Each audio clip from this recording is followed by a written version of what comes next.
Des gens mettant leur vie en danger.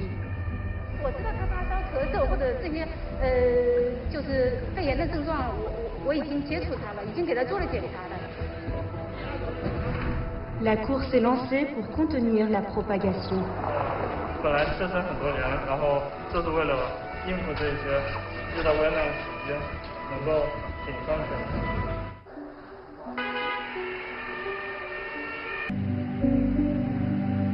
En 10 jours seulement, la construction de l'hôpital Roshenchen s'est achevée.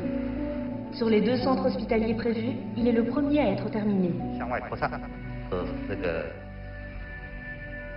1000 chambres sont disponibles pour les patients. Le nouveau centre hospitalier peut accueillir un personnel médical de 1400 personnes. Il a ouvert ses portes le 3 février 2020. Alors que la fièvre et la toux sont habituellement ordinaires en hiver, ces symptômes peuvent facilement provoquer la panique en période d'épidémie.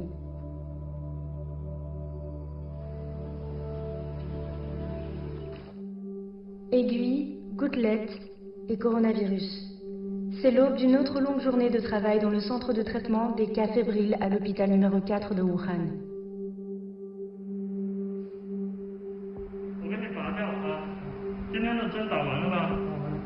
Dû à une pénurie de matériel, certaines tailles de combinaisons ne sont plus disponibles.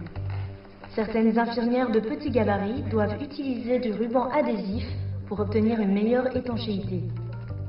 Porter des lunettes de protection lors des prises de sang peut constituer un défi. Les infirmiers essaient de rester optimistes pour faire face à la peur. Ces infirmiers sont au premier rang dans la lutte contre le coronavirus depuis près d'1 mois. Jiang Seda a perdu pas moins de 10 kilos. Mais il ne regrette rien, car il a l'ambition de devenir le meilleur infirmier en chef.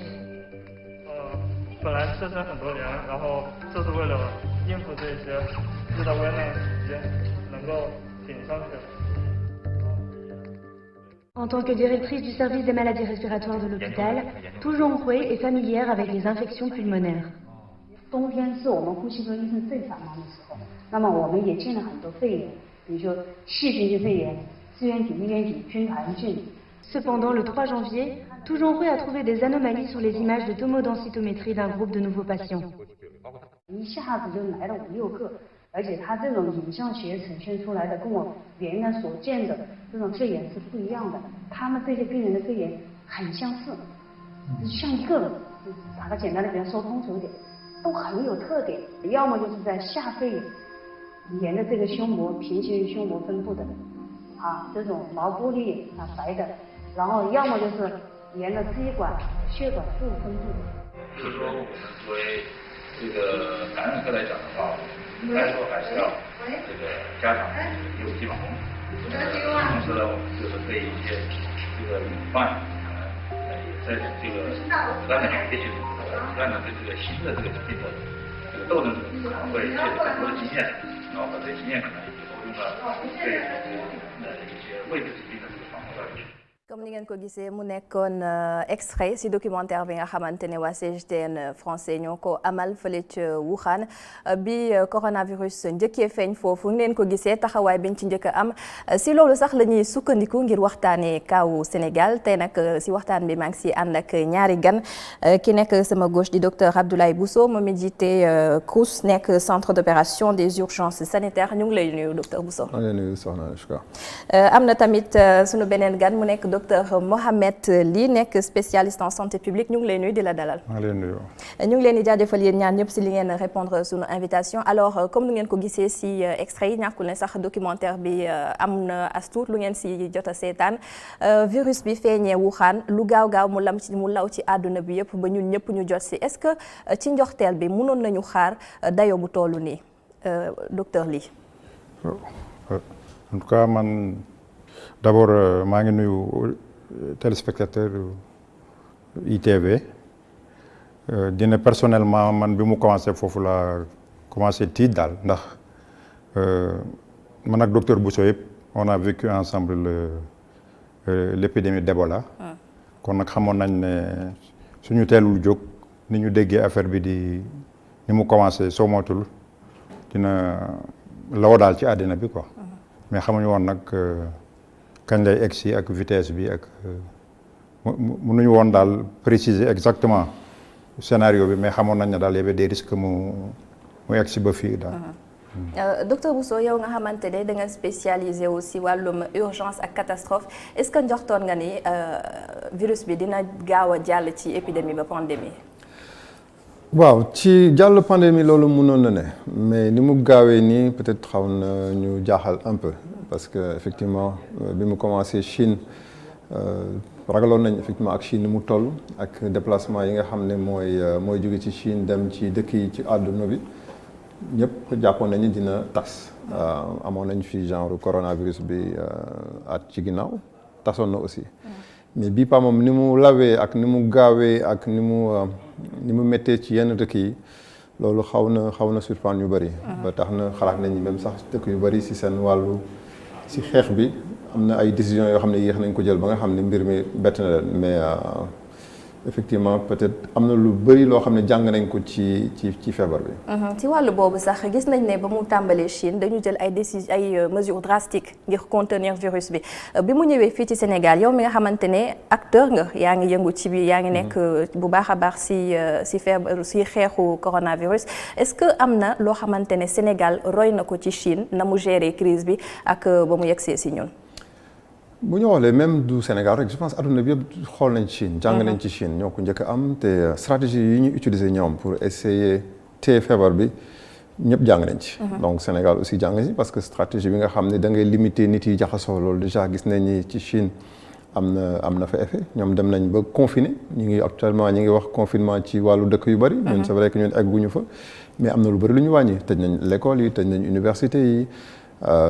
tere nañu dajaloo bu bëri bi donc loolu yëpp c'est des mesures yoo xam ne chinois yi jëloon nañ ko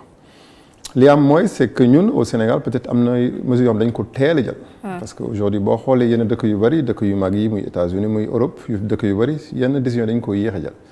donc le fait ñu yéex ko jël tax na ba jàngoro bi tas si dëkk bi nu mu gaawee noonu et ba pare xaw leen la jël donc mun nañ jàpp ni ñun en tout cas surtout dëkk Afrique yu bëri Sénégal ci boo ko jëlee am na décision xam teel nañ ko jël boo xoolee bi ñuy tëj école yeeg arrêté manifestation yi amuñu woon fukki cas donc jàpp nañ ni ñun jël nañ leçon bu baax ci li nga xam ne moom la expérience su chinois bi Chine ni loolu jël nañ ko pour mën a jël suñu ay décision ici fii ci dëkk bi yow docteur Ly est-ce que yaakaar nga ni Sénégal décision yi mu njëkk a jël moo nekk décision yi nga xamante ne ñoo waroon waaw bon man toujours nag maa ngi doon féliciter quand même bon te loolu bëriwul li muy am président de la République ak ministre de la santé quand même que premier jour bi dañu jóg wane vraiment ne affaire bi ñëw na jóg leen Sénégal donc vraiment li ñuy wax engagement en politique fort loolu moom amoon na te xam naa tamit waa COUS quand même comme nekkoon naa ministère bon gis naa jeunesse COUS ak yëpp que amoon nañu tamit benn expertise boo xam ne bon commencé woon nañ déjà ñoom tamit di gàttandu feebar bi mais li ma ci bëgg wax rek mooy quand même dëkk bu nekk dafa war a adapté réponse yi mu war a joxe pandémie bi bon waa Europe li leen xaw a rey ak États-Unis mooy dañ doon kokkali tuuti Chine dina foofu dëkku dictature la amul liberté ñoom dañu tëj nit ñi di confiner alors toog di caaxaan ba affaire bi ëpp leen doole ils ont été obligés de def presque pire même que la Chine te Chine déjà ñoom gis nañ ko ci documentaire bi ñoom ils sont presque préparés à ce genre de confinement ak yooyu daal ils sont tellement bien organisés ci seen société. parce que xam nañ genre situation yi. waaw donc te amoon na tamit antécédent ci virus yu mel noonu te ñëpp def naa ci àddina bi xam nañ ne léegi on va devoir vivre avec ce genre d'épidémie donc waa Europe ak waa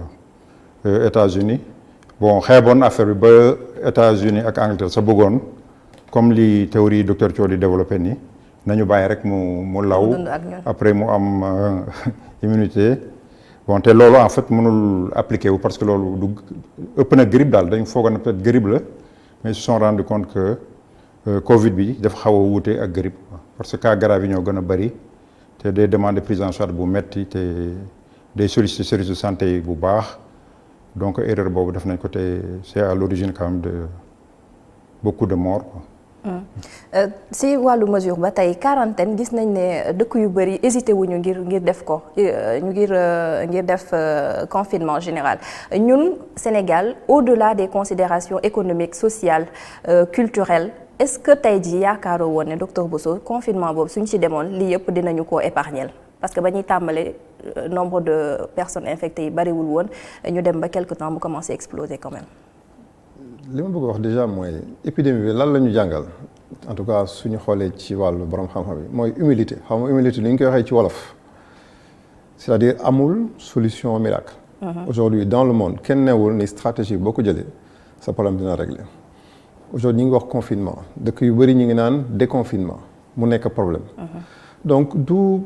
copier-coller c'est-à-dire du dëkk bi li mu def rek ngay jël def ko. Analyse dafa soxla analyse da ngay xool sa dëkk naka la tëddee naka la mel naka la fa épidémie bi jàngoro bi di lawee si ngay doog a jël décision. Donc Sénégal en tout cas ñun liñ ci xalaatoon confinement bi egguñu fa te jël nañ ay décisions yoo xam ne xalaat nañu am na effet effectivement am na effet parce que boo tëjee frontières yi limité jaxasoo bi ba pare yee population bi xam nga aujourd'hui ñu ngi dem ba naan nañu dund ak jàngoro bi. am na dëkk yoo xam ne la ñu wax nañu ko dund ak moom nañu même ñi confiné woon foofu la ñu jëm léegi nañu dindi ibbi nit yi sol seen masque soriato raxas seen loxo parce que loolu dina tax ba wàllante bi arrêté ba pare ñu dund ak jàngoro bi ñoom noonu lañ ko jàppee. donc pour wane rek confinement du solution miracle. ñëpp ñi confiné ba léegi problème bi réglé wul xam bu ñu jàppoon ni jàngoro bi fukki fan ak ñeent lay def rek soo tëjee ñeen nit yi fukki fan ak ñeent rek mbir bi jeex. kon mbir bi jeex na si dëkk yu bari. mais jeexul. France ñu ngi nii confiné nañ lu ëpp ñaari weer ñi ngi am ba léegi jafe-jafe ñi ngi xool naka la ñuy déconfiné donc confinement bi du solution. en tout cas du solution boo xam ne wane na ni à 100% dina efficace donc li am solo rek mooy les mesures barrières donc loolu te je pense dëkk yëpp d'accord nañ ci et loolu c'est communauté bi la il faut que nit yi comprendre ko accepter ko ba pare di ko def. si loolu sax parce que on a l'impression quand même que message bi dafa xaw a desee jàll da ngay gis sénégalais yi am na ci ñu bari ba tey jii gëmaguñu feebar bi donc est-ce que yaakaar nga ni vraiment c'est le moment ñuy jël décision ne dañuy assouplir les mesures parce que bu ñu xoolee sénégalais ba tey seen comportement ci wàllum cet ci wàllum respecter mesures d'hygiène yi dafa xaw a des. waaw mais quand même nañu reconnaître quand même am na beaucoup d'avance aujourd'hui quand même ñu bëri soo xoolee dëkk bi aujourd'hui ñi takk masque bëri na booy circuler di nga gis ñu bëri dañ koy takk mais c'est vrai que particularité feebar bi mooy ñii feebar te amuñu benn mandarga seen yaram. peut-être loolu mooy am indi jafe-jafe ñu ne feebar bi dafa graaw mais di nga gis koo xam ne dinañ ko diagnostiquer positif te du am benn mandarga si yaramam et donc ñooy am souvent difficulté naan mais est-ce que mbir mi am na mais li ñu mën a comprendre mooy nit ku nekk ak ni que sa yaram di mën a attane gis nañ ni effectivement ñi gën a nekk ndaw am nañu capacité ñoom dëkk feebar bi mais mag yi lay gën a lor donc bu ñu ko négliger c'est pas parce que man ndaw laa am naa feebar bi defuma dara que mun naa def nu ma neex mais su ma ko wàllee ñi ay mag ak su may waajur su may maam ñooñu mun na leen sonal donc il faut que c'est vrai dans le cadre si communication bi ñuy continuer di gën a ñaax nit yi. ce matin rek am nañ benn réunion ak monsieur le ministre autour de la problématique ci région de Dakar bi ñu ngi ciy wax que communication bi léegi foofu lañ toll. xam nga maa ngi naan feebar bi du docteur yi ñoo koy faj ñoo koy régler pour mu deñ. am yeneen spécialité parce que non du même du waa kër docteur askan bi la. parce que ci wàllu kër docteur ñi ngi diagnostiquer maladie ñu ngi leen di faj mais wàllante bi du ñun ñoo ci mën dara. ku nekk yaay am sa xool sa responsabilité bi nga am nga xool li la war pour éviter pour que wàllante bi am donc communauté bi en tout cas askan bi fi mu nekk nii wàllu xeex bi ci ñoom la nekk. alors yow docteur Mohamed Ly ban jàngat nga am si décision bi ñu jël ne dañuy assouplir les mesures d'hygiène. bon c'est-à-dire tamit defe naa mënoon na gën a compréhensible daal ci population bi maanaam dañu. peut-être defuñu confinement. mais dama xalaat ne bon mesure yi xawoon am coercition daal maanaam dafa xawoon am doole tuuti ba ci policiers yu dóor loolu rek mooy. symbolique ci départ bi. symbolique état d'esprit autorité yi bon dóor nit ñi ci couvre-feu bon di traquer nit ñi à gauche à droite di tëj fii donc loolu effectivement soo defee lu mel noonu déjà c'est pas normal atteinte aux droits de l'homme la jékki-jékki rek. oyofal yëpp ba day xaw a kam jaxase nit ñi donc moo tax bon c'est vrai nag comme dit Bousso c'est très facile su affaire yi jàllee nga ñëw di joxe ay leçons daal donc mais bon en tout cas ñun en tout cas suñu conviction mooy dès le départ carte communautaire bi la ñu waroon jouer quoi parce que lu tax loolu mooy exemple Ebola la ñu xool te Ebola sax en fait moo gënoon yomb ndaxte foofu balaa nit ki nekk dangereux mu commencé am symptôme mais fii en fait ñun ñii ñëpp on est dangereux quoi ñun ñett ñii di wax nii sax mën na am kenn ci ñun am na feebar bi te xamu ko mën na wàll keneen ki donc loolu mooy difficulté bi donc loolu su amee tamit ak stigmatisation bu bëri bi bon gis nañ tamit ne bon man dama kontaan sax temps yi ma ne léegi mën naa sax am Covid ndaxte li ma ci doon ragal rek moo ñu jël ma isolé ma fi xaw ma jam ñaajoo xaw ma fan lañ ma yóbbu jël sama waa kër yëpp. waaw moom dina si ñëwaat sax si déjà loolu c'était lourd. tu comprends donc te loolu tax na ba ñu bëri feebar seen biir kër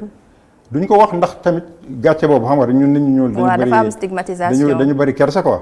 bon donc déjà en fait man li may wax mooy en fait man idée yi may am yëpp day mel ni day am tuuti décalage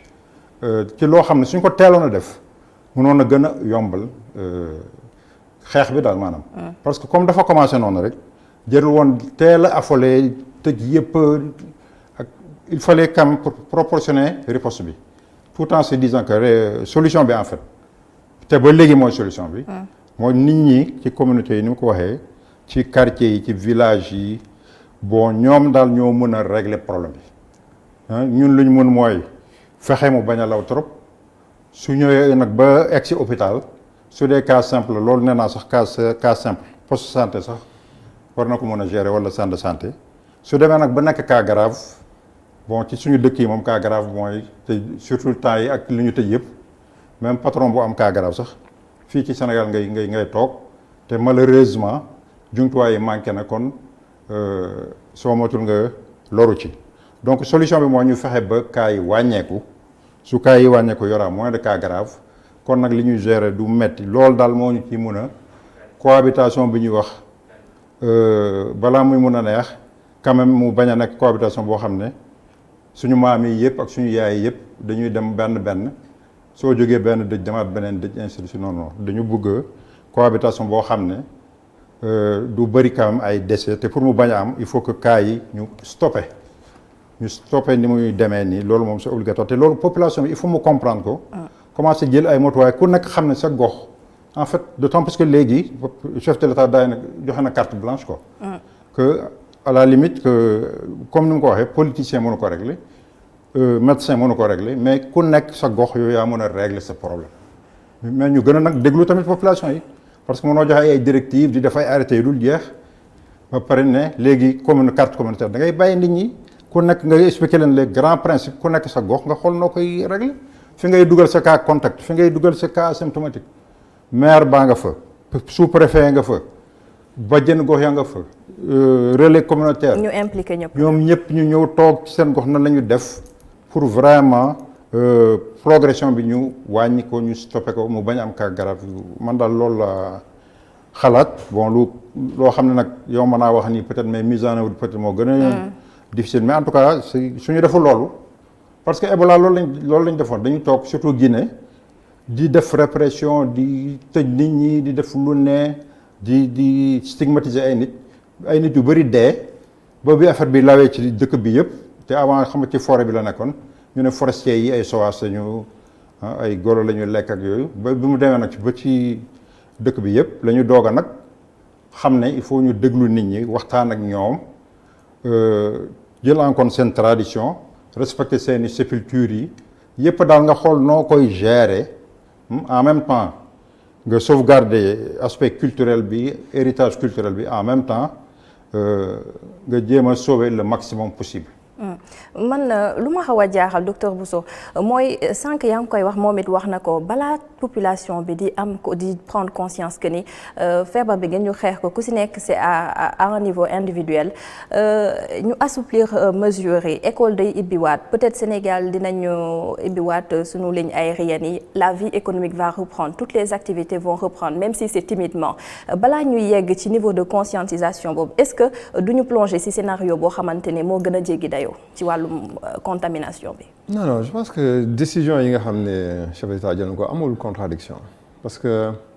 dañu analyser après 2 mois et demi épidémie déjà suñu dëkk ça fait maintenant plus de 4 mois presque 5 mois ñu ngi ci 5 mois ci épidémie dans le monde. Donc am nañu lu ñu jàngat ci suñu dëkk am na lu ñu jàngat aussi bitim réew. Et aussi gis nañu aussi naka la aussi nit yi jëlee conscience boo xoolee rek su ma jëlee juste exemple ci jàkk yi xam nga nee nañ jàkk yi mun nañ julli. mais am na jàkk yoo xam ne nee nañ julli wuñu parce que analyser nañ ñu am seen bopp. waaw xam nga newuñu par force nañ ñu julli donc les gens ont pris conscience donc xam nañ feebar bi xam nañ naka lay wàlle et xam nañ danger bi mën a am te xam nañu pour dajale ay nit am na ay conditions yu war li am solo mooy bu ñu nee par exemple may nañ jàkk yi ñu julli conditions yi en tout cas jàkk yi julli gis nañ ñi ngi respecté conditions yi ñi nga xam ne pour ñoom seen xel tey na encore tëj nañ seen jàkk transport bi aussi pareil les conditions exigé nañ ko marché aussi exigé nañ ko maintenant peut-être man benn wàll rek laay insister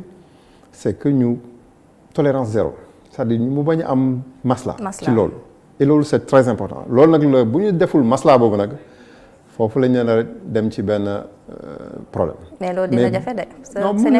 Sénégal dafa bëgg non mun na am je pense que bu ñu xoolee aujourd'hui ci transport bi c'est respecté force de l'ordre yi ñu ngi def police ñu ngi def effort bu mag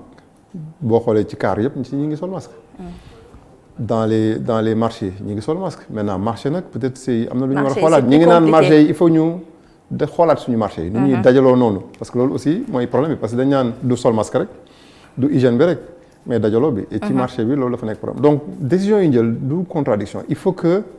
et ça tout le monde l'accepte maintenant il faut ñu vivre ak feebar bi te ñu jàpp ni du lu graaw c'est vrai que ci communication bi dañu fixé wu trop ci corona bi dafa graaw mais corona bi li muy rey comme ni ko docteur li waxee grippe normale bi dina rey plus sibiru dina rey plus. mais xëy na li ñu ko xamul la moo tax. waaw li ñu ko xamul mais aujourd'hui xam nañ li nga xam ne moo tax nga bañ ko am. donc ku nekk ci sa wàll bu fekkee jël nga say responsabilité nga respecter les mesures yu ñu édictées am nañ ci yaakaar bu mag ni que feebar bi dinañ ko mën a téye mais nañu jàpp ni xamuñu kañ la déjà sur le plan économique nit ci liggéeyatuñu nit ci demuñu ñi ngi nar a dugg si nawet bi il faut que nit yi ñii di ji il faut ñu génn benn région dem beneen région boo continuer nii feebar bi kon ne mën a dem ba dëkk bi peut-être beneen musiba ngay am ñii war a feebar aussi jege ci benn région war a ñëw Dakar war a fajuwuñu loolu laa wax toujours nee naa ni Covid bi mi ngi fi mais Covid bi dafa fekk leneen te buñ ci bàyyiwul xel tout de suite ñu reprendre suñu activité ñu naan ce qu'on appelle la résilience de notre système de santé ba nga xam ne nañ mën a permettre yeneen feebar yëpp ñiy feebar am na ñu bëri ñëwuñu hôpital ñi ngi naan presque 20% bu ñu jëlee téeméer bu ne ñaar fukk rek ñoo ñëw hôpital mais ñeneen ñooñu juróom-ñett fukk yooyu fu ñu nekk est-ce que dañu gën a feebar est-ce que dañu wér xalaatuma ne dañu wér. donc ñooñu aussi war nañ leen bàyyi xel parce que bu demee ba mbas mi dañ feebar yooyu nag noonu la jóg. donc il faut que ñu adapté wu. xam nañ luy téye feebar yi xam nañ ñu ñuy musloo ci feebar bi donc nañ ci jublu def ko et ñu commencé xool naka la ñuy avancer ci kanam incha allah. mais est-ce que tamit am na ay évaluation ci wàllum comme ñi ngi jëm si nawet sànq yaa ngi koy jundu nawet bi léegi mu yegg si daanaka est-ce que am en termes de stratégie yéen ngi préparer loolu parce que xamuñu ba xam virus bi nekk na loo xamante ne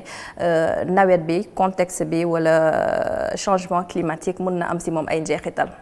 loolu moom kenn mënu ci avancer comme je dis feebar moom humilité lay njëkk indi c'est-à-dire looy wax na nga ci teey ko parce que loo wax tey suba ñu weddi ko donc loolu njëlbeen bi si loolu lañ doon wax nee nañ feebar du ñëw Afrique naaj bi. mais gis nañ ni feebar baa ngi ci monde bi yëpp. ci monde bi yëpp boo xoolee am na climat bu ne donc faut pas ñu anticiper ci loolu naan peut-être nawet bi dina dañ non je pense que mesures yu ñuy jël respect des mesures loolu moo mën a may loolu maintenant. peut-être lii ñëw mooy dañuy dugg ci nawet bu ñu duggee ci nawet dañuy dugg ci paludisme. ci sibiru te mandarga yi dañuy xaw a niroo. donc foofu ñun fu nekk nii ci loolu la ñuy xalaat parce que bu ñu ci duggee ba sibiru bi dugg dina mën a indi dina jaxasee tuuti feebar bi donc loolu moom peut-être loolu la ñuy fu nekk nii ci loolu la ñuy xool stratégie ak programme national bi nga xam ne moom moo yore sibiru bi. et développer stratégie yi nga xam ne au moins du ñu jaxase cas yi et dinañ leen mën a gis mën leen faj lu gën a gaaw. si cas yooyu sax docteur lii gis nañ ne semaines yi ñu génn cas ñu ngi yokk te ni ne c'est normal bu ñu xoolee nombre de tests bi dañ koo yokk par rapport ak gestion cas yooyu naka nañ leen di fajee naka nañ leen di toppatoowee est-ce que yaakaar nga ni c'est une bonne stratégie évaluation booy def si prise en charge des cas. waaw bon donc man surtout li ma ci xaw a jaaxal tuuti rek mooy bon nan la ñuy xaymaa nan la ñuy natte mesures yi ñuy jël daal. bon xam nga en même temps chef de l'État dafa def assouplissement yenn tarixa yi en fait yenn mosquées yi ne dañuy reprendre donc ñu ngi xaar peut-être fii ak ñaari semaine yan effet la loolu nar a am ci nombre de cas yi parce que en fait bon man depuis le début maa ngi ne bon ci genre brouillard lañ nekk daal. ndax tey mënuñu parce que affaire bi Afrique xam nga yorul même physionomie que ay Italie ak France yooyu daal foofu dafa gaaw. tu comprends. ba pare ñoom vraiment xam nga ñoo ñu raw côté boobu seen statistique dafa mucc ayib bon chaque jour ñoo tegal la affaire yi ñun nag suñu statistique bon lu yàlla xam doy na léegi ñun est-ce que ñu ngi xayma bu baax di xool li ñuy wax nii yëpp bon yéexaay bi Afrique yëpp a ko bokk ñun ñëpp dafa yéex est-ce que ñun effet li ñuy liggéey moo tax mu yéex parce que waroon na nag gën a tamit freiner tuuti. mais ñun depuis le début mu ngi yokku te xamuñu fi ñu jëm daal donc. mais parce que dañ ne ñu ngi jëm ci pic. waaw pic waaw ok mais quand même pic bi tamit mesures yi respect mesures yi am na ci rôle daal maanaam que su nit ñi respecter mesures barrières yi ñu bañ a jaxasoo ak yëpp war na am effet ci progression épidémie bi daal yéexaay bi li ñu nekk Afrique te dafa yéex ci Afrique yëpp la wala mesures yi ñu jël la loolu yëpp amaguñ ci. vraiment lu ñu leer dëggantaan daal tu comprends donc moo tax bon bi ñu jékki-jékkee rek bon d'abord est-ce que mesures yi au départ c'était les mesures qu'il fallait prendre bon mais ñu assouplir ko donc il faut pas aussi que ñu joxe bonne conscience nit ñi surtout ñi nga xam ne dañu choisir dem di ubbi ay mosquée dine bon dañuy def gel ak yooyu loolu risque la il faut que nit ñi xam ne fu nit ñi booloo risque yi day yokk il faut ñu wax nit ñi dëgg daal parce que suñu bëggee affaire yi efficace parce que sinon nii la ñuy toog di raay nit ñi ba affaire yi ëpp loxo te su boobaa presque day fekk xam day ëpp loxo daal maanaam dootuñ ko mën a gérer correctement donc il faut que dès maintenant ñu wax nit ñi ne bon il faut d'abord que seen conscience daal seen niveau de responsabilité ñu gën koo mettre en avant pour xam que feebar lu sérieux la. parce que même sur des 5% peut-être mooy am cas grave mais ñun amuñu moyen pour faj cas grave dans nos pays amuñu équipement bu doy bon te li ma seetlu tamit ci film bi mooy xoolal ñoom ni ñu protéger wu contre les infections par rapport ak ñun ñaata personnel de santé moo infecté wu tu vois donc yooyu yëpp ay indice la bu lay woon ne il faut que suñu réalité yi ñu am ni ñu jël ko en compte bañ a nekk complaisant avec le virus pour que vraiment qu'il y ait le moins de cas possible sans compter maintenant les pesanteurs économiques. bon il paraît que bon li nit ñi ba ni mu ngi nëb te loolu est-ce que waruñu mën a lever déjà ce truc de transport bi ñu au moins marchandises yi mën a ñëw quoi. mais am na ay récoltes yu bëri yu nekk en Casamance wala Fouta yoo xam ne ñu ngi nëb donc loolu yëpp day gën a compliqué encore vraiment la lutte contre le Covid daal parce que nit ñi dañuy dem ba finalement dañuy boole. Insécurité alimentaire ak infection bi quoi. am na ay inquiétudes yu mu émettre yow est-ce que di nga si mën a andi ay leeral par rapport ak seen doxalin. déjà su ma xoolee bu ñu waxee sur le personnel je pense que aujourd'hui en termes de ci moyens de protection je pense que effort yu bëri ñu ngi koy def. suñu centre de traitement yi du moyen de protection moo manqué li ngeen di gis ci film bi bu ngeen ñëwoon visiter suñu centre de traitement yi di ngeen gis la même chose donc équipement yi am na il est vrai que am na personnel de santé boo xam ne affecté nañu am nañ lu mat lu ëpp juróom fukki nit yoo xam ne am nañ feebar bi am na benn jour maa ngi koy méngale am ñu bëri sax peut-être dégguñu bu baax li ma wax nee naa personnel de santé dafa nekk ci communauté bi nekk ci wàllu liggéeykaay bi aujourd'hui feebar baa ngi ci communauté bi. donc ci suñu analyse aussi gis nañ ni am na personnel de santé boo xam ne dafa infecté ci communauté bi. am na personnel de santé boo xam ne dafa feebar dafa infecté ci liggéeyukaayam c'est-à-dire ci consultation aussi bien dans le public que dans le privé loolu am nañ ko. maintenant ma waxoon ni dafa am benn indicateur bu am solo mooy bërëb bi ñuy fajee ñi nga xam ne ñoo feebar xam nga boobu moom bu ñu xoolee boo doon xayma mooy bërëb bi gën a nekk à risque. parce que ñooñu ñi jàkkaarloo dañu am feebar bi te xam nañu dañu am feebar bi alors que boo nekkee hôpital di consulter peut-être kii am na ko kii amu ko di nga am say mesures de protection. il faut nga am ko c'est normal. donc ñu xayma ni suñu centre de traitement yi ci ñaari junni presque ñetti junni yi nga xam ne faj nañ leen amaguñu cas ci ñooñu di ko faj. donc personnel de santé bi je pense que ministre de la santé da ci insisté toujours matériel jëndaat nañ ko ñu ngi leen koy jox c'est vrai que ba léegi am ñu naan doyul. mais man damay wax toujours ni protection bi ñu war am ñun dafa nekk loo xam ne dafa nekk protection de base c'est-à-dire personnel de santé moo am épidémie mu bañ épidémie malade bu jub si yow war a am xel ñaar sa mesure de protection da nga ko war a jël obligatoirement am ces réflexes de protection maintenant nag en tant que professionnel de santé docteur dina xam li wax des fois on a des réflexes yoo xam ne dañ koy fàtte des fois nañu am mesure de protection yi sax mais duñ ko jëfandikoo. c'est pas pour dire que les gens sont responsables mais il faut que aussi feebar bi ñu am si jàngat ci lu bari ñun même personnel de santé ñu jàngat si suñuy habitude suñuy comportement parce que bu may dégg ñi ci naan amuñu masque amuñu gant dafa may jaaxal parce que en d'autres temps en d'autres temps duñu laajte masque duñu laajte gant alors que en d'autres temps da nga ko war a laajte parce que masque ak gant dafa nekk si sa jumtukaay gel hydroalcoolique fajkat bu ne daf ko war a am ci poche am parce que li ñu naan maladie nosocomiale c'est-à-dire nit ku dugg hôpital am lu ko fa wàll dafa am te des fois ci fajkat bi wala ci structure bi faj moo koy jox te loolu yëpp dafa am solo donc aussi ñu bàyyi xel et je pense que war nañ ci jël leçon bu bari ci feebar en tout cas ñun suñuy doxalin ci wàllu bërëb yi nga xam ne foofu la ñuy fajee maladie. am na sax si personnel soignant boobu am na si ñoo xamante ne dañuy kaas si wàllum formation bi c'est pas donné à tout le monde ñu xam nan la ñuy toppatoowee koo xamante ne dafa am coronavirus léegi am na sax ñu naan formation bi dañ ko war a yóbbu à un niveau périphérique ñi nga xamante ne nekk ñu en contact direct ak les malades mais ñi nga xamante ne ñu ngi si hôpitaux yi te chaque jour dañuy recevoir ay nit yoo xamante ne dañoo feebar te xamuñu lan la ñu am. non ci wàllu faj bi li am Sénégal moo am dans tous les pays du monde coronavirus boo xoolee France bi muy tam du hôpital yëpp la ñu koy fajee donc il y a un personnel boo xam ne moo nekk un personnel spécialisé moo tax ñu def ay centre de traitement su fekkoon du woon loolu dañuy bàyyi malade boo am rek ñu fajee ko fi ñu ko gisee defuñu loolu et c'est du Sénégal rek fépp dëkk yëpp la dañ naan centre de traitement donc ñooñu dañ leen di am fu ñu leen dajale parce que dafa war laaj comme soo xoolee ci vidéo dafa laaj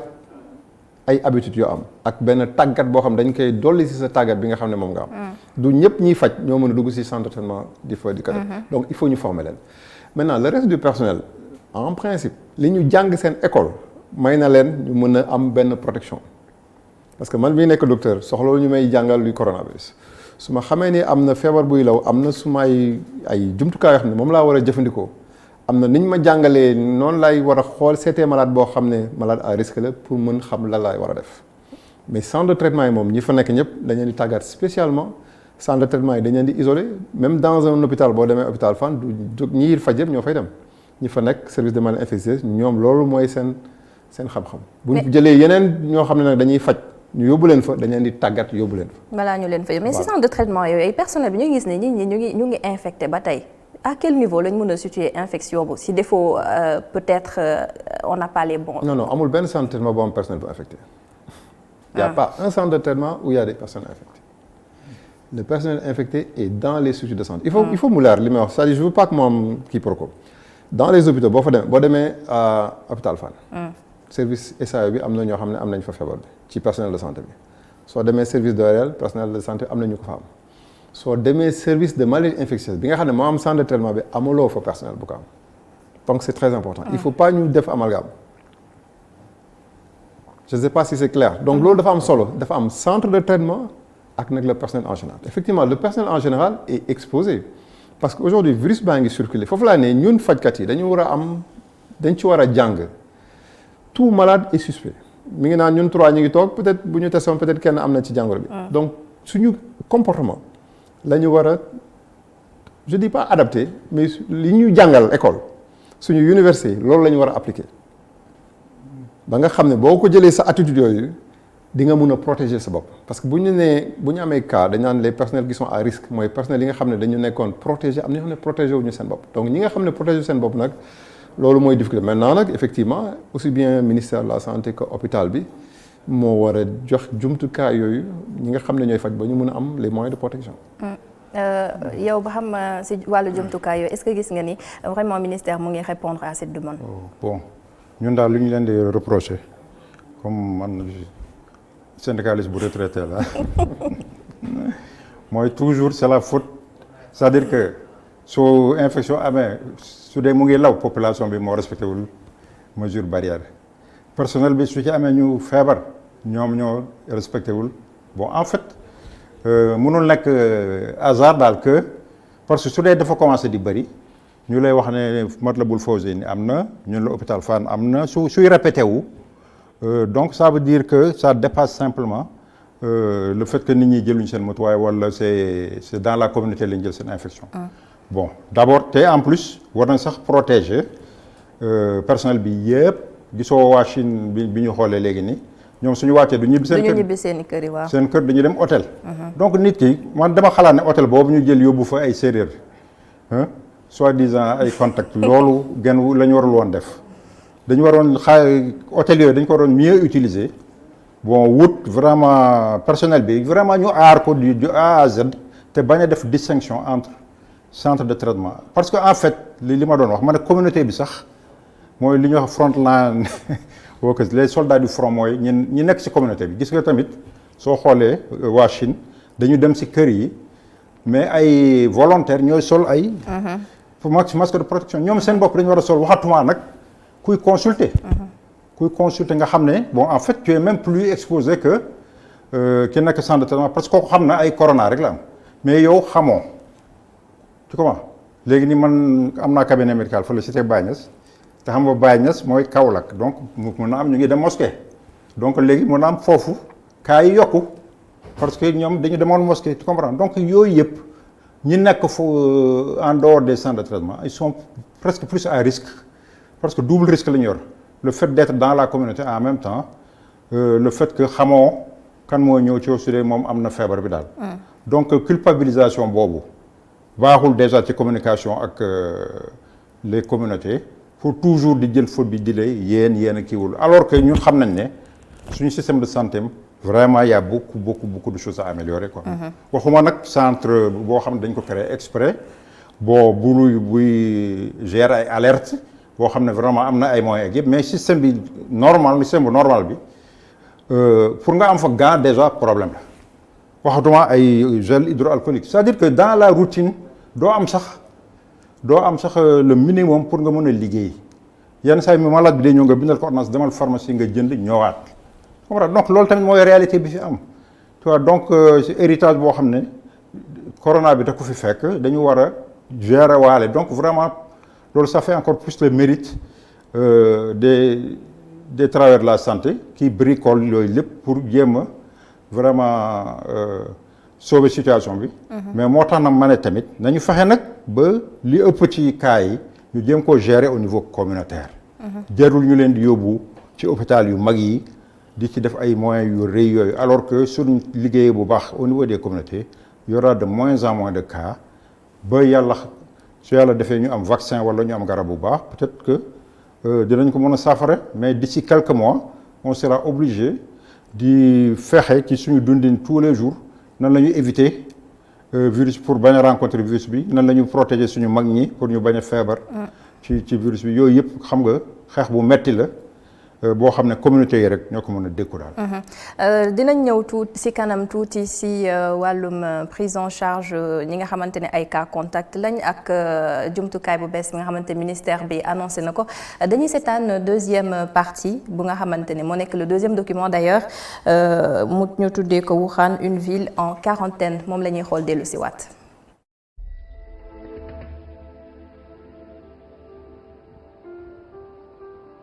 Une crise sanitaire mettant au défi la force d'une communauté.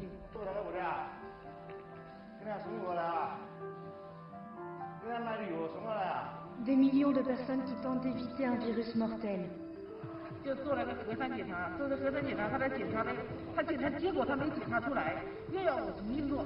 L'identification du moment où le virus a fait irruption. 我们主要的任务就是这个疫情物资的转运工作，运过来的这些口罩啊、医用的这些防护服啊之类的东西， La désinfection de tous les coins.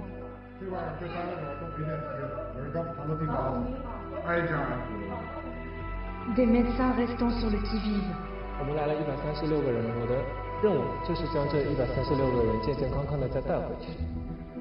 Et des patients qui triomphent de l'infection. 我说我84，他说你不要怕，你很年轻，他说你相信自己，一定没事的。 Une ville qui lutte pour son rétablissement. 我就问我们超市都要关门了，有没有这个事？没这个事啊。明天这家超市照样10点钟开门。最后一个告诉我。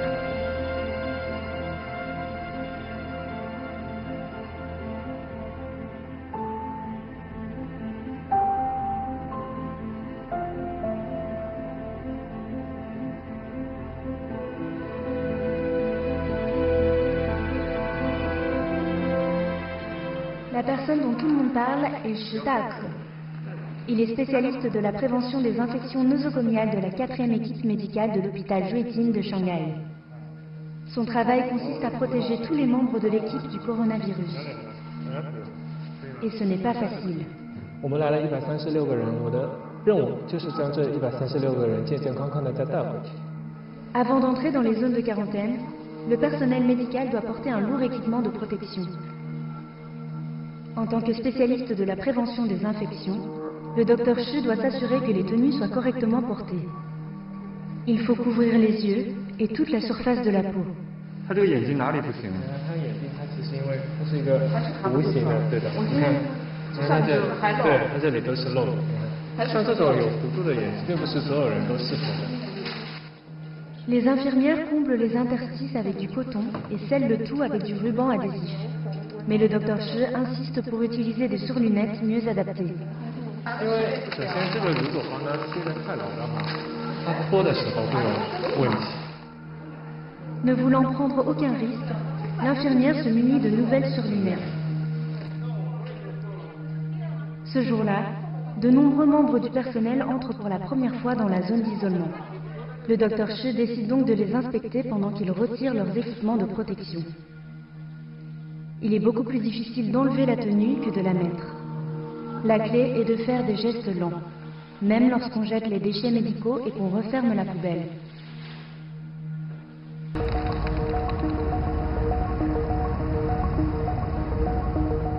À la veille du Nouvel An chinois, la province de Roubaix a lancé une mesure d'urgence de niveau 1 pour lutter contre cette grave menace sur la santé publique. À travers tout le pays, du personnel médical a été envoyé à Wuhan pour prêter main forte. Cette nuit-là, M. Di a publié un message sur les réseaux sociaux. Un jour de pluie, une commande met M. Di dans l'embarras car il est incapable de répondre à la demande. Les commandes de M. Di sont comme un baromètre de la crise, reflétant les besoins quotidiens des gens. Outre les désinfectants et les masques, les légumes et la viande sont les produits les plus demandés. Afin de répondre aux besoins de tous ses clients, M. Di fait attention aux supermarchés et étals de légumes en bordure de route, qui sont toujours ouverts tous les jours.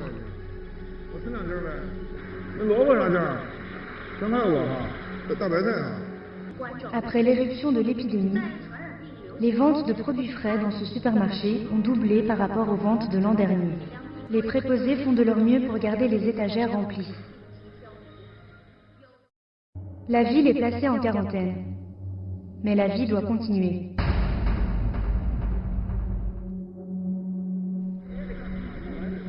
Chaque quartier résidentiel est responsable du diagnostic préliminaire de ses résidents.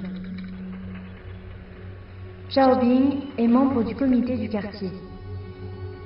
Il travaille depuis 5 heures du matin. Madame Dong appelle le comité pour solliciter leur aide. Son fils a de la fièvre et doit être emmené à l'hôpital au plus vite.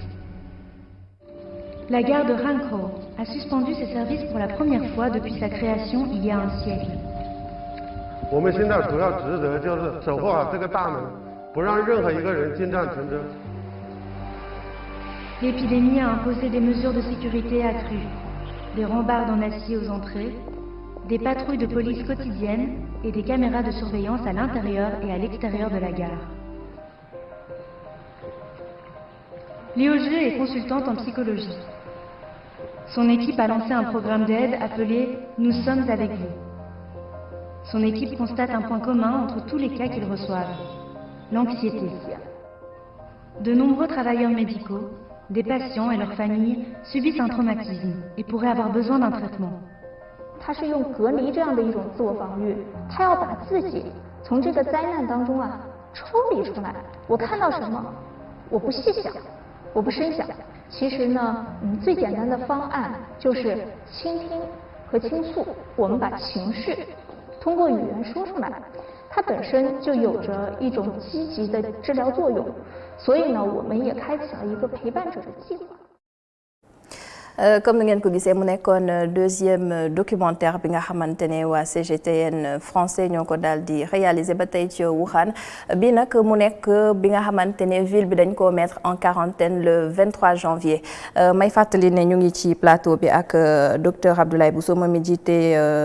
COUS centre d'opération des urgences sanitaires ak tamit docteur Mohamed Li nekk spécialiste en santé publique docteur Bousso sànq ñu ngi koy waxtaanee prise en charge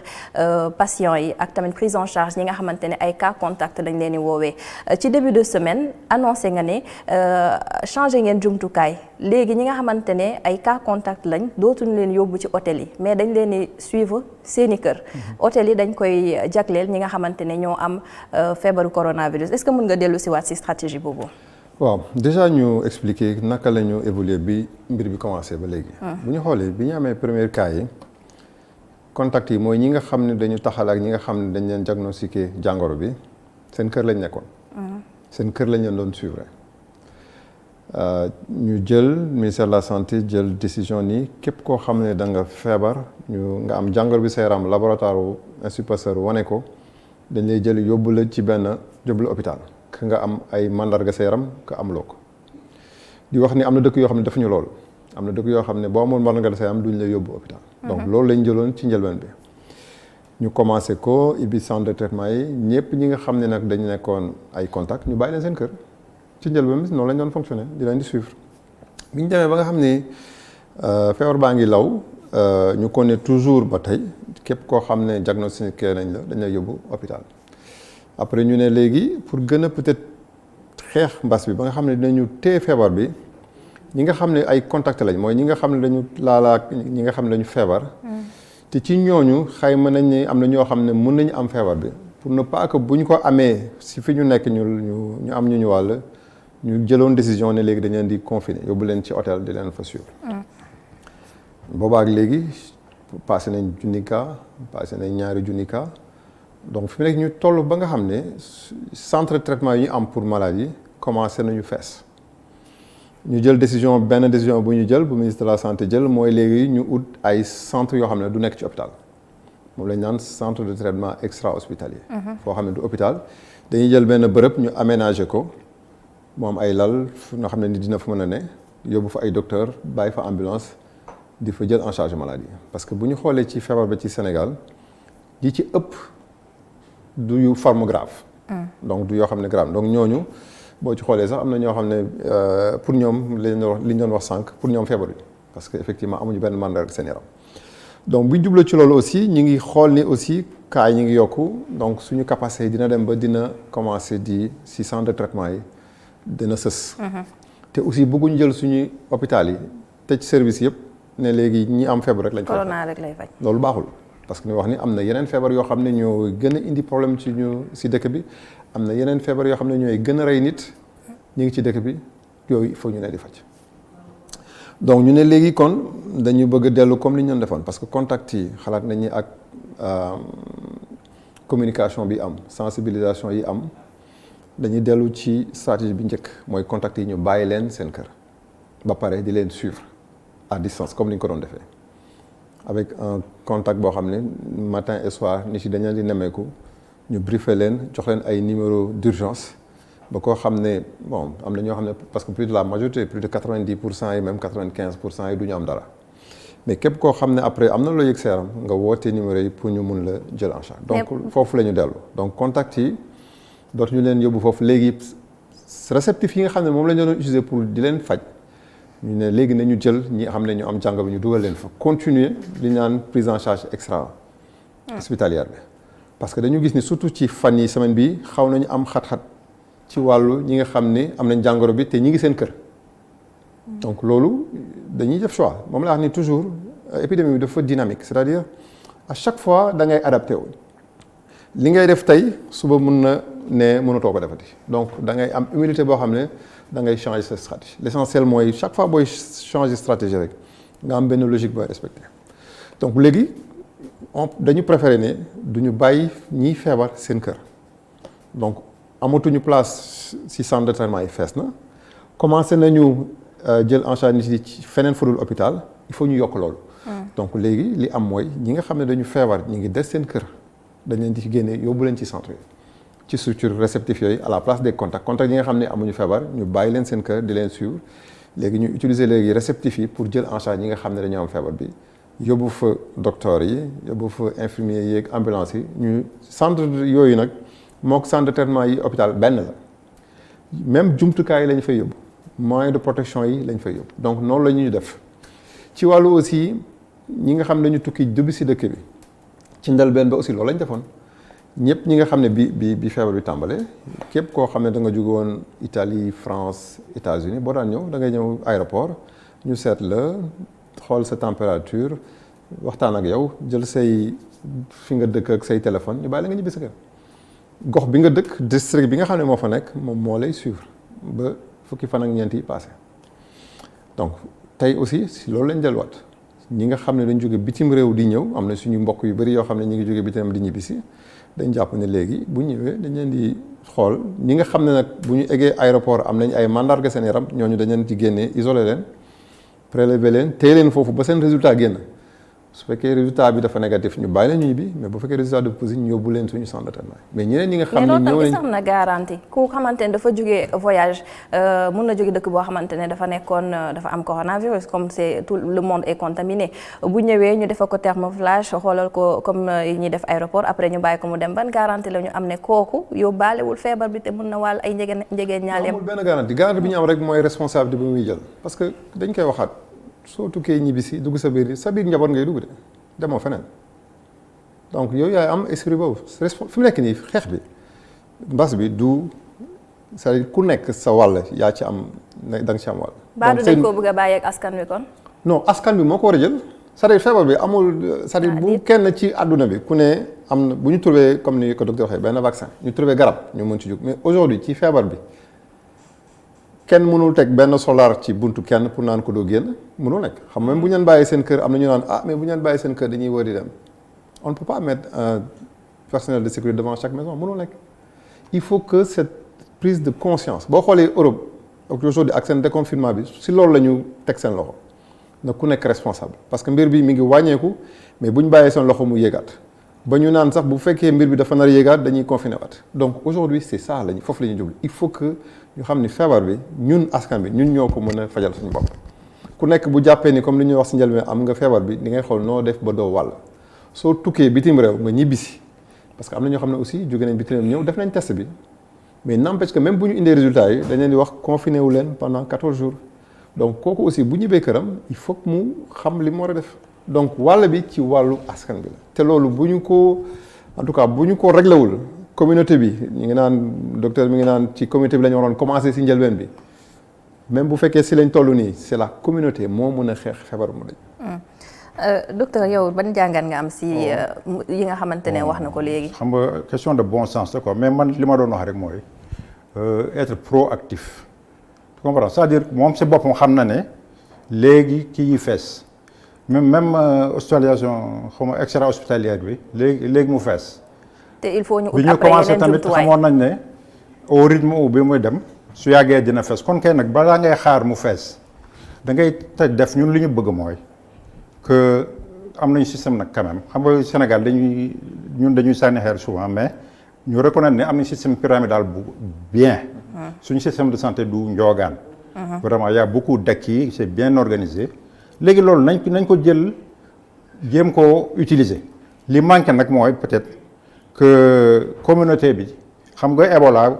jotul egg nag ci biir Sénégal ci Guinée foofu rek la yem mais eggul dugg siwul donc amaguñu woon vraiment expérience bu mel ni boo xam ne dañu war a gérer une maladie émergente ñu war koo gérer donc maire yi préfet yi bon préfet tamit ak police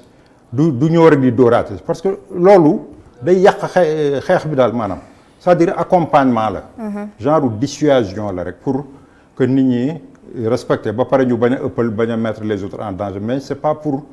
di xëbal nit ñi wala toujours di leen culpabiliser donc léegi su communauté mooy ñooñu nag ñun système de santé wóolu nañ suñu bopp su dee am nañu équipement ak matériel bu doy daal pour def vraiment ba fi ñu mën a yem nee nañ ñun dañu def foofu ñu ñene yàlla mooy def li ci mooy motal li ci des daal donc nañu commencé dès maintenant responsabiliser nag maire yi préfet yi médecin de centre de santé yi ak poste de santé yi comme ça cas yi nga xam ne ñu ne asymptomatique la presque dara dellu la ay vitamine C lañ lay jox ak yooyu mën nañ ko gérer foofu bon léegi nag tubaab bi njëkk a feebar Sénégal won nañu exemple que moom dafa feebar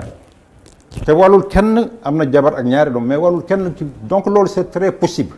malheureusement nag conditions socio-économiques tax na ba sénégalais surtout quartier populaire yi loolu doo ko mën a du mën a yombee noonu. dañuy dund ci promiscuité. waaw promiscuité bi dafa bëri foofu nag la communauté bi di wut ay pexe te loolu ñoom rek su dee Grand Yoff la waa Grand Yoff rek ñoo xam nan lañ koy gérer su dee dañu wut beneen parce que tamit li ñu doon loué ay hôtel yooyu ah léegi mën nañ loué ay immeuble wala seet ay école xaw ma bon seet fu ñu isolé nit ñi ñu bañ a xat trop biir kër gi daal ku dem ku xas ba am feebar bi sa biir kër ñu fexe ba mu bañ a am promiscuité trop daal ñu xool nan lañ koy régler quoi donc au cas par cas ñu seet nan la ñuy fexe ba loolu war a mën a nekk daal donc tel cee commencé dès maintenant parce que sinon toujours dañu am un kii de retard bon li ma ci bëggoon dolli tamit mooy que président appelé Sénégalais au dépassement tu comprends que mu wax comme exactement ku nekk dafa war a jël responsabilité moom moo war a ñëw toog ne leen lii su ngeen ci jógul xamuñu fu ñu jëm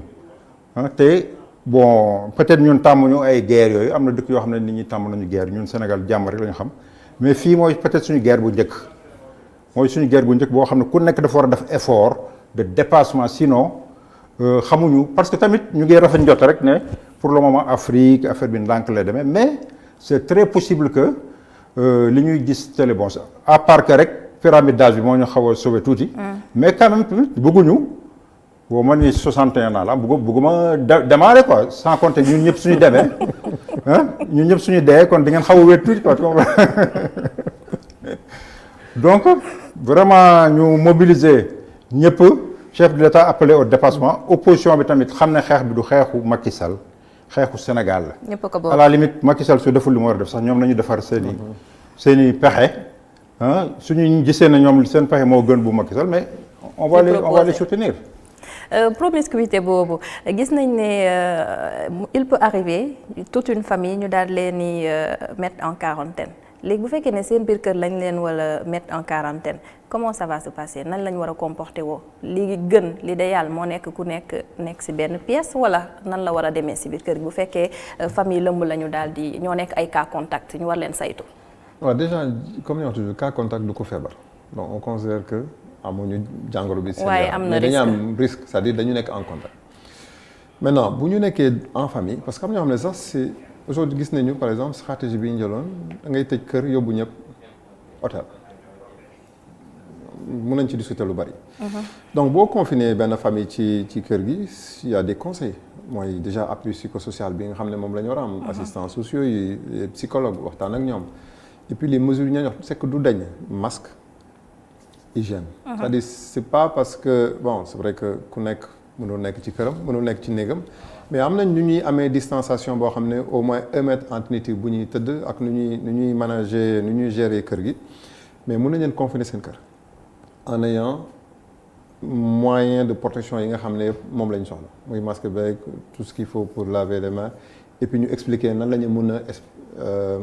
amee distance ci kër gi. donc ci confinement ci kër noonu la parce que am na ñu bëri noonu la ñu def dañ leen confiner seen biir kër seen waa kër ñu ngi si mais ils sont benn espace ñu tibbal leen peut-être dañ leen di xaw a isolé ça peut être un peu difficile su fekkee yow kese la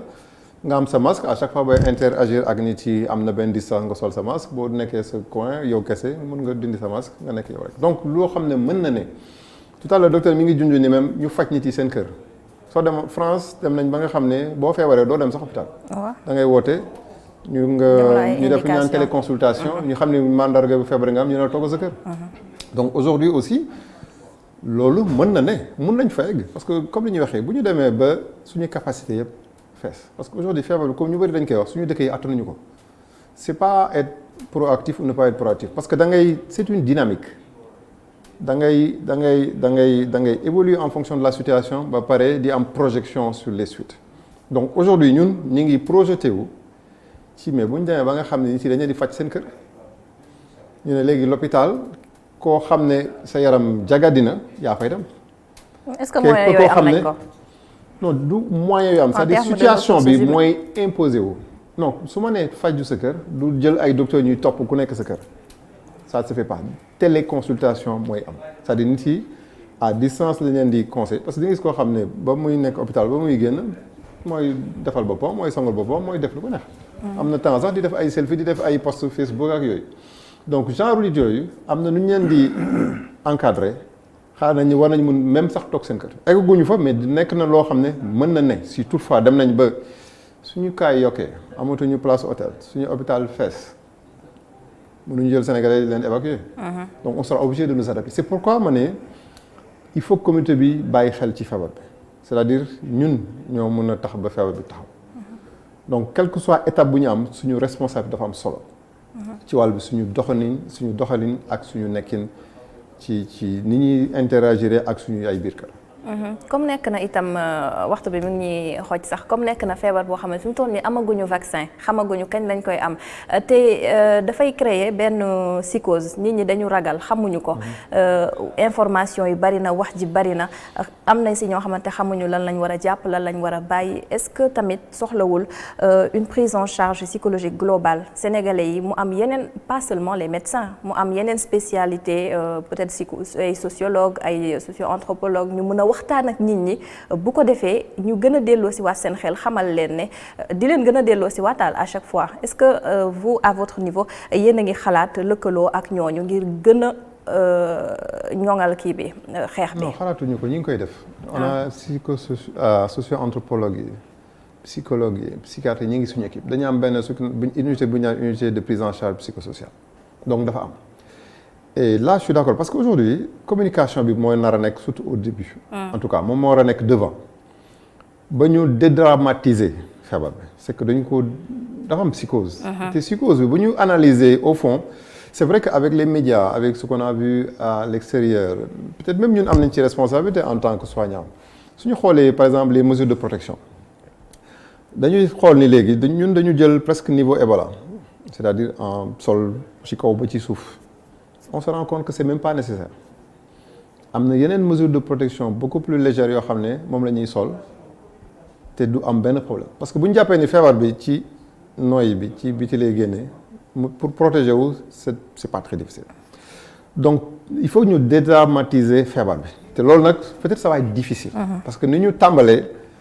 ak médias yi ak tout le monde a peur ba dañuy stigmatiser et stigmatisation moo warul am parce que feebar bi ku ne mën na la dal Ebola transmission bi c'est un peu plus délicat il faut nga am benn contact rapide mais bi c'est une transmission par les voies aériennes ci noyyi bi la donc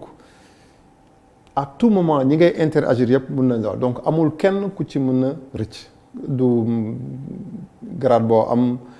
du statut social boo mën a am ñëpp la mën a daal donc warul nekk loo xam ne dañ ci war a bàyyi xel naan stigmatisation kër bi dafa am corona kii dafa am corona non tout le monde peut l'avoir. am na sax ko ñu tuddee ko ñu corona. donc ñun ñoo war a et travail boobu nag j'avoue que dañ ko war a def c'est-à-dire aujourd'hui foofu la ñu war a accentuer ba nga xam ne léegi les gens vont avoir confiance et dina tax peut-être kenn ku am signe sax di nga ñeme dem hôpital parce que aujourd'hui hôpital dañ ko ragal. ñi nga xam ne am na yeneen feebar ñemewuñu dem hôpital te loolu mën indi yeneen conséquences donc cette partie dédramatisation jouer sur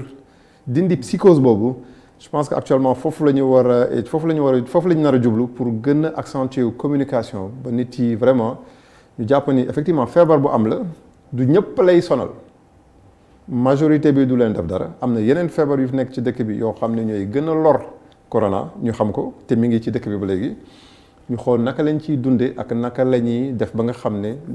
du ñu wàllante wala naka la ñuy def ba nga xam ne dañ téye feebar bi ci dëkk bi. waaw c'est important parce que ñu bëri dañu yaakaar ne corona boo ko amee moom surtout cas grave fu ñu ko tuddee rek dañu yaakaar ne nit ki moom jeexal na tàkk. loolu laa bëgg boobu di ma ci may tuuti xam nga cas grave yi am nañ ay cas grave réanimation yoo xam ne faj nañ ñu génn c'est vrai que duñ ci communiquer loolu ñu ngi ciy wax parce que toujours ci communiqué bi dañ naan rek am na 6 cas grave 5 cas grave. waaw buñ déggee réanimation li si topp mooy ñàkk na bakkanam. Ziguinchor am nañ cas grave faj nañ leen génn fii aussi am nañu ay cas grave yoo xam ne faj nañ ba génn lañ maintenant nag feebar bi comme li muy lawee ñi nga xam ne ñooy vulnérable mooy ñi nga xam ne la gën a mën a sonal dafay yokk parce que bi ñu doon am ay 2 cas 10 cas 20 cas ñi ñuy laal bëriwul mais léegi ñu am ay milliers de cas le risque mu touché ñoo xam ne am nañ ay feebar seen yaram dafay yokk te ñooñu nag effectivement même cas grave boo demee en Europe c'est des combien de centaines de milliers ñoo dee ci àdduna bi dans les meilleures réanimations du monde donc il faut pas s'étonner te ba léegi Sénégal ñu ngi toujours ci marge bi on est toujours autour de 1% ci décès bi donc ci wàllu rapport bi loo xam ne c'est que gënaluñu mais lu normal la ci épidémie dina am toujours ñoo xam ne ñooñu lay lor ci wàllu feebar bi. alors docteur Mohamed. oui bon man daal li ma doon wax léegi nii ba mu ne suñu fa eggee man li ma bëgg moo ñu bañ a xaar daal parce que dañu le fait même que ñu commencé di faj nit ñi peut-être à domicile wala ñu faj leen fu jege fi ñuy dëkk ci seen biir gox loolu déjà dina contribuer yombal sax xeex bi loolu suma xalaat la daal que waruñ tamit toog di xaar ba cas yi gën a yokk au contraire suñ ko defee dina tax ba cas yi di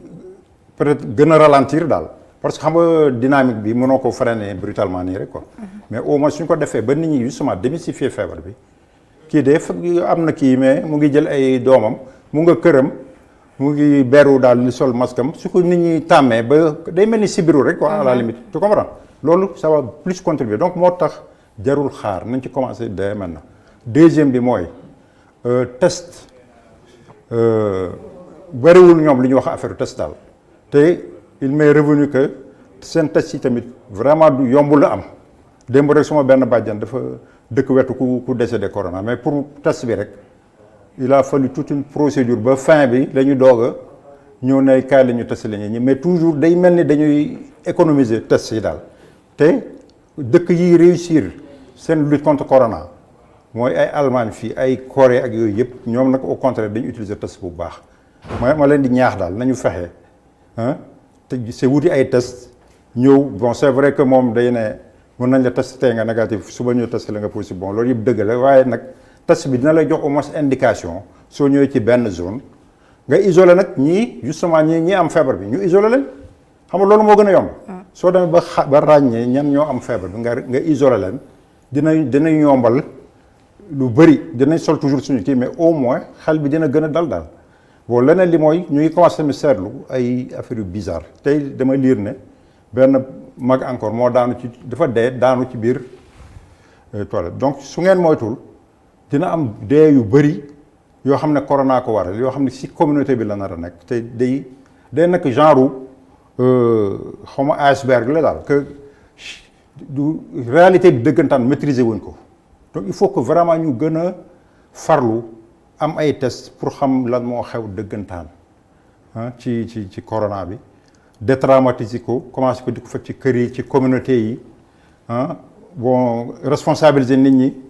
vraiment suñu defee noonu defe naa mën nañu freiner sinon tamit dinañ ko defi après mais fekk nag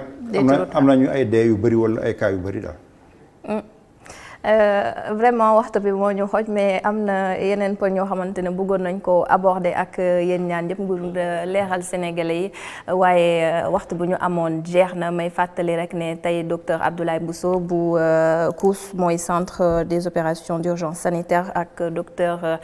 Mohamed Ly spécialiste en santé publique ñoo nekkoon sunu ay gan ci édition spéciale bi si kanam tuuti ay minutes rek dinañ leen proposer documentaire bi nga xamante ne waa CGTN français ñoo ko amal documentaire bu njëkk mën ngeen ko seetaan mu tudd Wuhan épicentre du Covid-19 mais balaa loolu maa ngi remercier sunu gan yi si li ngeen ñëw docteur Abdoulaye Bousso.